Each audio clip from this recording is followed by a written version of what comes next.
भाजपा के बाद कांग्रेस ने भी महाराष्ट्र में बुधवार को तिरंगा यात्रा का आयोजन किया। पूर्व प्रधानमंत्री राजीव गांधी की पुण्यतिथि के मौके पर कांग्रेस ने राज्य भर में तिरंगा यात्रा निकाली।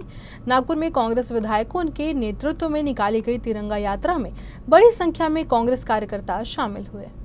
मध्य नागपुर के भारत माता चौक से लेकर शहीद चौक तक निकले इस यात्रा में शहर कांग्रेस के तमाम बड़े नेता शामिल हुए। पूर्व प्रधानमंत्री राजीव गांधी की पुण्यतिथि पर कांग्रेस पार्टी द्वारा सेना के जवानों की वीरता को सलाम करते हुए ये यात्रा निकाली गई। यात्रा को लेकर बोलते हुए कांग्रेस शहर अध्यक्ष विकास ठाकरे ने कहा कि देश की सुरक्षा के लिए जिन जवानों ने अपनी शहादत दी है, उनके समर्थन और श्रद्धांजलि देने के लिए नागपुर सहित राज्य भर में कांग्रेस द्वारा तिरंगा यात्रा निकाली जा रही है। साथ ही उन्होंने भाजपा द्वारा उठाए जा रहे सवाल पर भी करारा जवाब दिया है।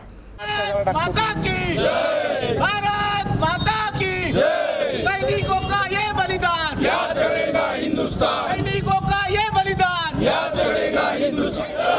भारत माता की वंदे मातरम, वंदे मातरम, भारत माता की जय। कोणत्या एका पक्षाची मक्तेदारी थोडी नाही, देशाच्या सैन्याने मिळवलेले यश आहे, कोणत्या राजकीय पक्षाने मिळवलेले यश थोडी नाही। आणि देशाच्या वीरांच्या सन्मानार्थ या देशातला कुठलाही नागरिक कुठलीही यात्रा काढू शकतो। भाजप तुमच्यावर आरोप करते की काँग्रेस या सगळ्यावर राजकारण करते। नाही, आम्हाला त्यांच्यावर आरोप करायचं त्यांचं काम आहे, ते करतात, आमचं काम आहे ते आम्ही करतो। उत्तर हे पॉलिटिकल रॅली होऊ नये असंही त्यांनी म्हटलेलं आहे। ही पॉलिटिकल रॅली आज स्वर्गीय राजीवजी गांधी ज्यांनी या देशासाठी बलिदान दिलं त्यांची पुण्यतिथी आहे आणि त्या पुण्यतिथीच्या निमित्त काँग्रेस पक्षाने दिलेला कार्यक्रम हा राज्यभरात होत आहे, त्याच्यात यांचं पोट कशाला दुखायला पाहिजे।